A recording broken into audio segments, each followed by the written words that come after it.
नाही विद्या नाही, ती घेण्याची गोडी नाही. बुद्धी असूनही चालत नाही, तयास मानव म्हणावे का? ओळखलात, मी सावित्री, सावित्री ज्योतिबा फुले. सातारा जिल्ह्यातील खंडाळा तालुक्यातील नाय गावातील खंडोजी पाटलांची मी कन्या. माझे लग्न अवघ्या 9व्या वर्षी ज्योतिबा फुले यांच्या सोबत झाले.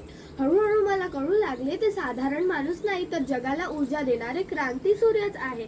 त्यावेळेस बायांना उंबरठा ओलांडण्याची प्रथा नव्हती. कसे आपण बरे, आपले घर बरे आणि आपले माणसं. त्यावेळेस बाई माणूस, उच्च नीच, धर्म, जाती यात लई भेदभाव होता. पण यावर एकच उपाय म्हणजे शिक्षण. ज्योतिबा फुलेंना शिक्षणाचा खूप खूळ होता.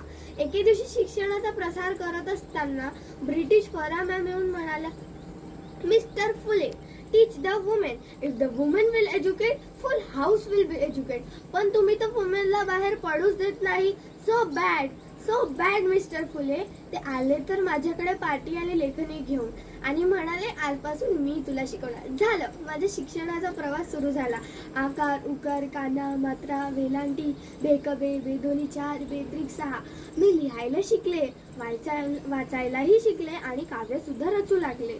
त्यातच आम्ही भिडेवाड्यामध्ये आमची मुलींची पहिली शाळा उघडली आणि यात आम्हाला खूप त्रास सहन करावा लागला. आमच्यावर चिखल फेकला, माझ्यावर चिखल फेकला तरी सहन केलं, शेण फेकलं तरी सहन केलं, थुंकलं तरी सहन केलं. पण आता मी सहन करणार नव्हते. एक धतिंगण माझ्याकडे येऊन म्हणतो, ए टवळे, आमच्या मुलींना शिकवणं बंद कर. तुला आपली आबरू प्यारी आहे का हे शिक्षण? कदाचित त्याला माहित नसावं की आम्ही ज्योतिबा फुलेंच्या पत्नी आहोत. आम्ही त्याला एक कानाखाली लावली आणि खूप सुनावलं आणि म्हणालो, आज आला आहेस, थोबाड फुटलंय, पुन्हा येशील तर तुझ्या रक्तानं ही धरती रंगवील.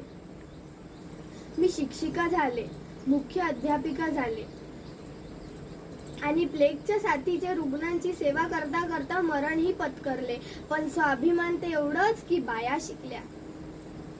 कारण एक मुलगा शिकला ना तर तो एकटाच शहाणा होतो, एक मुलगा शिकला ना तर तो एकटाच शहाणा होतो, एक मुलगी शिकली ना तर ती संपूर्ण जगाला शहाणी करते. धन्यवाद.